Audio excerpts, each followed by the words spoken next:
Alright guys, so in this video we're going to be talking about FBA, inventory storage fees, and fulfillment fees. So, obviously selling on Amazon and having Amazon do kind of all of the hard work for you when it comes to like fulfillment and storage and, picking and packing and actually like taking payments. And they do pretty much all of the stuff that's very difficult to do at scale, unless you have a large office or fulfillment center and, employees and payment gateways and all of these things. They handle all of that for you. So obviously they charge a fee.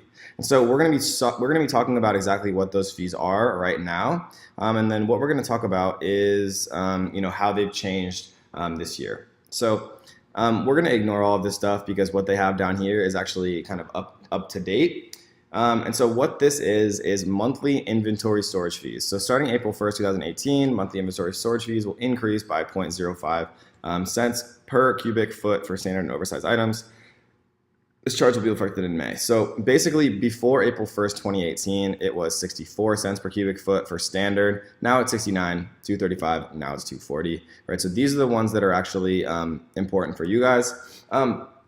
And to kind of put this in perspective, right, a lot of different people will use like fulfillment centers like yourwarehouse.com or ShipStation or Easy Prep or all of these different services to like try to save a few dollars. But, the problem is when you ship things to other places, it costs money. And the logistics and the time and energy you spend trying to save a few dollars rather than having Amazon sell it, actually store it for you, really doesn't make a lot of sense.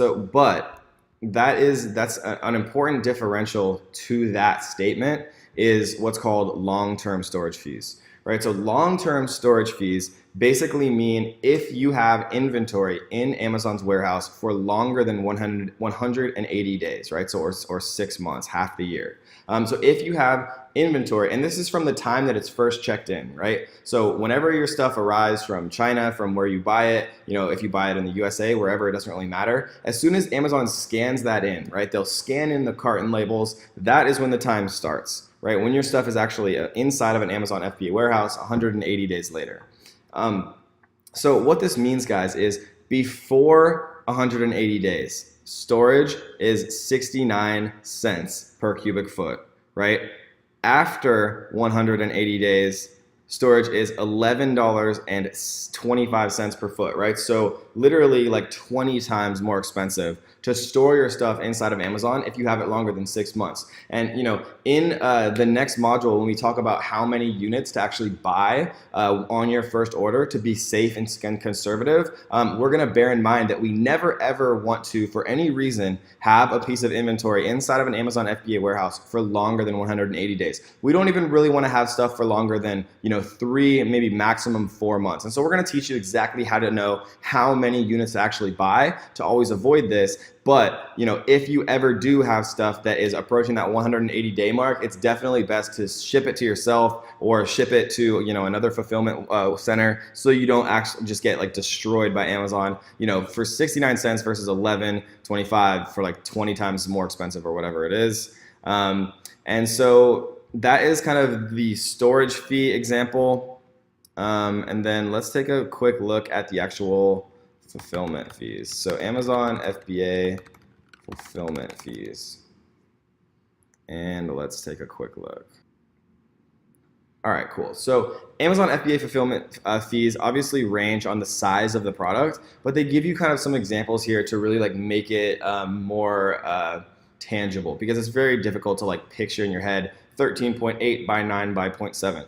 Right? But basically what this means, guys, is the fulfillment fees are like the fees that they take to actually grab it off of their shelf, put it in a box, put the tape on it, and ship it out. For standard, like a pound or less, they've charged $241 year round. For large standard, for like a pound or less, but it's just larger, they charge $319. Large standard 1 to 2 pounds. Large standard over 2 pounds, $471 plus 38 cents a pound above the first 2 pounds, right? So once you actually find a product, let's say that you find like a basketball, your supplier will be able to tell you, okay, the final dimensions after we like package this and put your barcode on it and all of that is going to be, 14 inches or 13 inches by 8 inches by 0.6 inches. And you're going to say, okay, and how much does it weigh? And they're going to say 0.15 pounds, right? So you can literally just say I need to see the dimensions and weight of my product in the final packaging, in this format. And then they'll be able to provide that for you. And you'll be able to tell how much your fulfillment fees are going to be. And then it's also important to keep in mind that Amazon charges a 15% referral fee. And let me show you Amazon FBA fee calculator. So the Amazon FBA fee calculator is what we looked at before, right? This shows you, Amazon fulfillment fees by Amazon, which is right here. So if we grab just like a random product off of Amazon, let's take some scissors.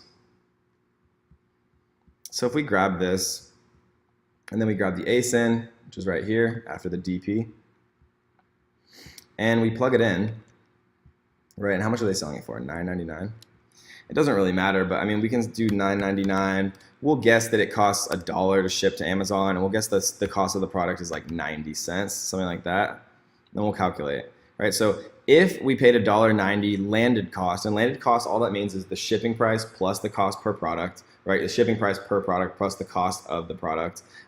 So we'd only have an 18% margin, so we probably wouldn't want to sell this. But realistically, the cost to ship this to Amazon is probably like 10 cents, and the cost of the product is probably like 40 cents, I would guess. So let's see if that changes it. Yeah, so a little bit over 30. I generally like to shoot for 45 or above percent, right? 45% or more gives you a little bit more room to play around. But the point of this is to show you guys that when you plug the ASIN in here, it gives you the exact product dimensions, gives you the exact weight, right? So you can do this with your competitors to get an idea before you actually talk to suppliers how much of these fees are going to be, right? Selling on Amazon fees. So what this means is your referral fee, right? The referral fee is 15% of the cost the customer pays. So in this case, the cost the customer pays is $9.99. Right, you see the final price right here. So 15% of that is, of course, $1.50, right?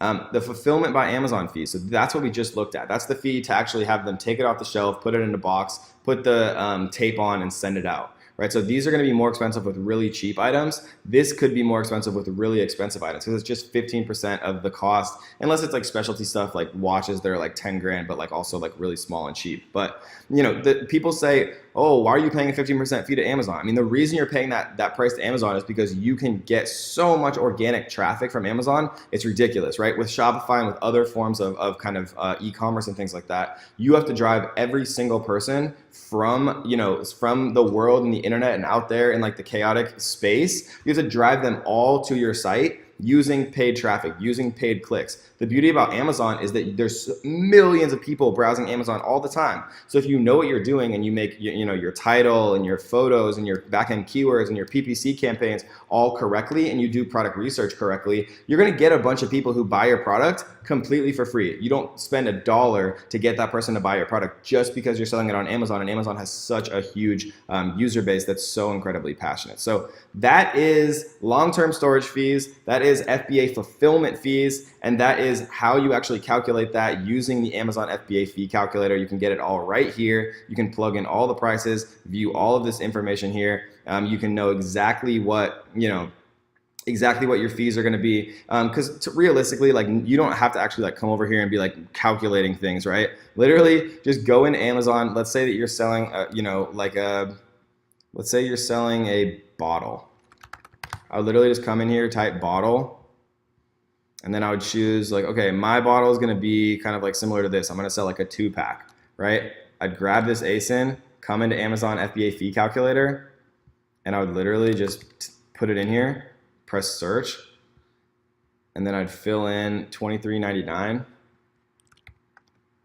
I would estimate that the fee is $1 and the cost of product is $1 because it doesn't really matter. What we're after is we want to see the fees, right? Fulfillment by Amazon fees for this product is actually cheaper. It's $3.24 because it's very, very light, less than half a pound, and also very small. And we see that the selling on Amazon fees is actually higher than the fulfillment fees because it has a large price, or a larger price relatively, but it has a very low weight and very low size. So that is how you calculate, and that is everything that you need to know about long-term storage, right? Never ever buy so much product that you're going to be in stock for longer than 6 months. And we're going to talk about that deeply, deeply in depth in the next module. So so you know exactly how many units to order so that you don't stock out too early because you sell out, and so you don't, have too much inventory when long-term storage and things like that come around, and you don't want inventory, so that you can have the perfect amount of inventory in the next module. But that, guys, is everything you need to know about Amazon FBA fees using the Amazon FBA fee calculator. So I hope you enjoyed that, and we'll see you on the next one.